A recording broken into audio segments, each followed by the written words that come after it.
What is good? What is up? It's Jordan, or Texans Thoughts, and I'm back with another Texans film breakdown.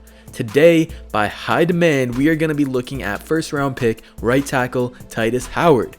Quick shout out to Gonzo the Great yet again, appreciate you brother. Also Eric Watts, Toadum 200, Tato, and Chris 9K. I really love hearing y'all support and want to incorporate your ideas too. So if you want a video on someone, let me know and I will do my best. These do take a long time to make, watching a whole season's worth of games, filtering through plays, and then the editing process, but I love doing it. So if you recommend someone, I might not get to it that week or the week after, but it will eventually get done. I can promise you that. So let's keep it moving. Tytus Howard has all the potential in the world. He's built exactly like you would want an offensive tackle, and his athleticism is a true gift. He has a super high ceiling, and if he gets there, we're going to have the top tackle duo in the NFL.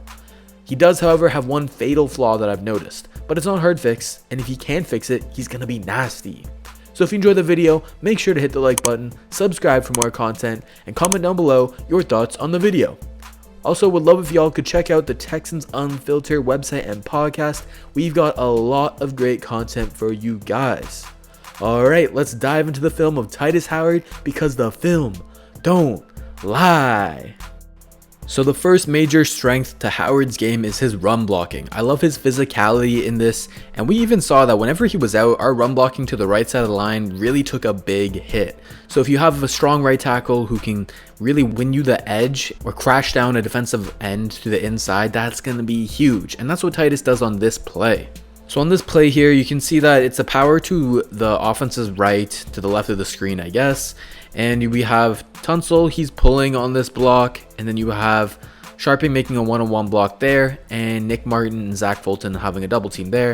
And then finally, you have Tytus Howard, who's one-on-one with this defensive end. So he has no help. The tight end's not going to help him. Zach Fulton's not going to help him. Just a one-on-one solo block.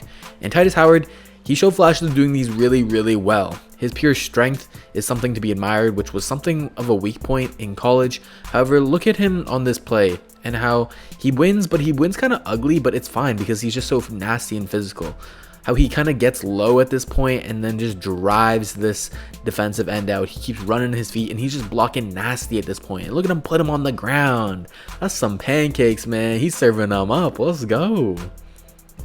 Another nasty and physical run block here, just this time against the Colts, and he just moves that defensive end completely out of the play. He's got to start getting his hands up higher here. You can see that they're so low, but at this point, he does a good job to get his hands inside. His right hand right there is the one making contact, and he's only blocking him with one hand at this point. Like, that's crazy to have that much drive, and he has a little bit of help from Fells here, yes. You get that one hand inside. If you're Tytus Howard, I guess you're strong enough that one hand's all you need, but ideally you can get both the right and left hand into the chest, like he has the right hand there, and then boom, he's great at driving his feet and creating that push, and that's just a great block out of Tytus. So as I mentioned, hand placement is key, and that's one thing Tytus, he can work on, because when he wins kind of without the best technique. It's just off pure athleticism and strength. And so as you can see on this play here, his hands are low up yet again, and when he attacks the defensive end, he has only one hand inside. So he has the right hand inside, and he's usually pretty good about getting his outside hand into the chest of the defensive end. However, his left hand here, at this point now, you can see that it's just on the elbow of the defensive end, and that's not where you want to be. That's a technique for pass protection where you can hold their elbows like that and they can't use a move on you, but for run blocking, it's not the greatest. You want to get into the chest, push, and drive them back. And so that's also why he's not able to hold this block for that long. You know, the initial push is really good, and I like how he angles him away from the play, because the run is designed for Hyde to kick it out to the right here. You know, if he wants to follow Tytus to the outside, he has a good lane because of how Tytus has angled his body in the defensive end away from. So in that respect, it's a good run, but it can get a lot better. And so here's a good example of if Tytus can get that hands inside to the chest, boom, that little push there, he creates a good amount of space and he creates a lane for the running back. So it's just that little push that if you can get into the chest, it's going to be great. So Tytus Howard's double teams were also pretty good. Once he started to build up a continuity and chemistry with Zach Fulton, they really showed that they could be a strong duo of the future. And so here on this play, you can see that they're working this double team on the defensive tackle number 93. And they actually pave a pretty good lane for Carlos Hyde to cut it back and get into the end zone. So just watch how Tytus just drives this defensive tackle out. He keeps on running his feet so nicely and creates that hole. It's kind of hard to see from this angle, but he does a great job of getting low when he fires off the ball. And him winning that leverage battle plus running his feet is what causes this push. So here's another one where you can really see his leverage is what helps him win this block. And he just does another good job of angling the defender away from the run yet again. And so if I stop it here, you can see how low that Tytus is. Now as an offensive lineman, you're supposed to bend from the knees, and he bends from the back a little bit, but also from the knees, so he can do a bit better job, but he does a good job to look. He stands up the defensive tackle and just keeps him out of the play. That's just a good job, and he's physical and fighting, and I love that about Tytus Howard.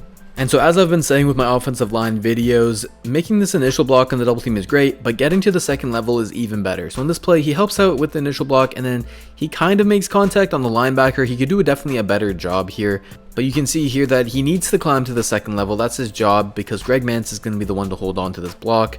And you'll see he wants to get to this linebacker. The other linebacker actually ends up replacing this gap, so he attacks Kuechly instead. And his punch just needs to land a little bit harder. He needs to actually force some contact on the Kuechly to get him out of this play, because Kuechly is still kind of unblocked here. He gets off the block really easily, and that can't happen. It can't be that easy for him to get off Tytus's block. And so here's just one more where Tytus has a great push on this defensive tackle right here. He moves him a lot, but then he can do a better job of hitting that linebacker in the second level. So now moving on to his last strength, and it's honestly kind of a weakness as well. That's why I put occasionally, because his hands and his punch, it's the biggest part of his game that he needs to work on. He's shown flashes of being able to do it really well and be really effective when he does that, but he's not consistent with it. And so at this point of his kick step, he does a really good job. This is probably one of his best reps ever of having his hands ready. His hands are in their holsters, they're ready to be shot out, the elbows are pretty locked in, they're pretty decently close, and his hands are up, they're ready to strike. And so boom, he strikes right here, right into the chest of Melvin Ingram, and that completely stonewalls him here. He has no chance. And so if you're able to get into the chest of a defensive lineman, you're going to be way more powerful. I preach that a whole lot. And what makes it easier for you to get into the chest is if you have your hands high and you have them ready to shoot and strike. And so here's another perfect example of Tytus Howard doing just that. He has his hands ready to strike, and that's what nullifies Josh Allen's rush right here. You guys know Josh Allen had a hell of a rookie season, but Tytus shut him down on this play, and his high hands were the main reason for this. So if we break it down real slowly, once the ball is snapped, we can see that at this point, look, Tytus Howard has his hands high and ready, and this may look normal to you, but he does not do this very consistently, to be completely honest with you. It's his number one flaw, and he needs to fix it. But when he does it like this, he completely locks down edge rushers, even great ones like Josh Allen. So look at this, he's able to quickly strike into him. He gets the left hand into his chest, the right hand on the shoulder pad, but then look, he continues to fight and gets it inside, and he just stonewalls him. This isn't his lower body strength. This isn't good footwork by Tytus. It's just pure arm strength and just being able to lock him out like that, which is crazy. Another rep against the Jags where he shows those great hands, and at this point, look, the hands are up, their elbows are in, fingers are pointed out, the palms are pointed towards the target. This is perfect. This is exactly what Tytus needs to do. He just needs to do it on a consistent basis. Because look, when he does this, boom, he's ready to strike. He throws Ngakoue to the ground. Another one here where he shows good hands. They're high, they're ready to strike. And I'm really trying to drill this in y'all's head because look how effective he is. That punch is just, it pushes him so far away. He can't even do anything. So before we go to the bad, I'm just going to transition to some of the kind of okay, where he got the job done, but his hands were just slow to come up here. They come up low, and luckily he gets his hands inside there, and that's where he gets his power, and look at him, just throw him to the ground. So look at his right hand, just slowly, it dips down and then goes back up. So luckily the hand placement is good, but he's got to get that right hand up quicker. I can literally see him trying to kick this bad habit. Like look at his hands are up at first, and then they dip back down at the last second, and it's just not what you want, because it slows down you by that, even by that millisecond. It may not seem like a lot, but look, right, that dip right there, boom, it makes it harder on you. It's harder. If you can keep your hands up the entire time, you're just gonna be in a better position. So with that being said, let's get to his weakness, which I've been talking about. It's his low hands, which results in having an ineffective punch. So you'll see here on this play that his hands are just a lot lower than previous times.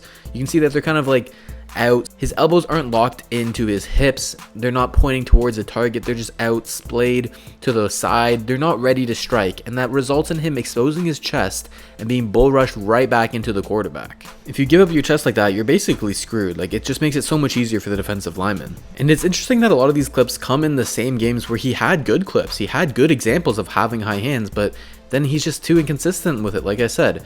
And I get that you're a young player, you need to develop, you need that time, but You need to see it out of year 2, you know what I mean? So let's look at these hands right here and how they're low to come up. They just start so low, and it's like he's catching the guy instead of actually punching him. So if we look at it one more time here, we can really see that his hands are just so low, they're just out to his side instead of being ready in position to strike and to punch them in their chest. So what this does is you come from kind of underneath them, and you're just not that powerful that way. Luckily, he still stands up in Gakwe, but you can only win so many times with bad technique. You can't always rely on your pure athleticism, your pure strength. It's going to come back to bite you in the ass. And so I'm bringing this flaw to y'all's attention, not because I hate Tytus Howard or don't want him to succeed or anything. It's actually quite the opposite. I'm bringing this up because this is his one flaw, and if he can fix it, he's going to be a dominant right tackle.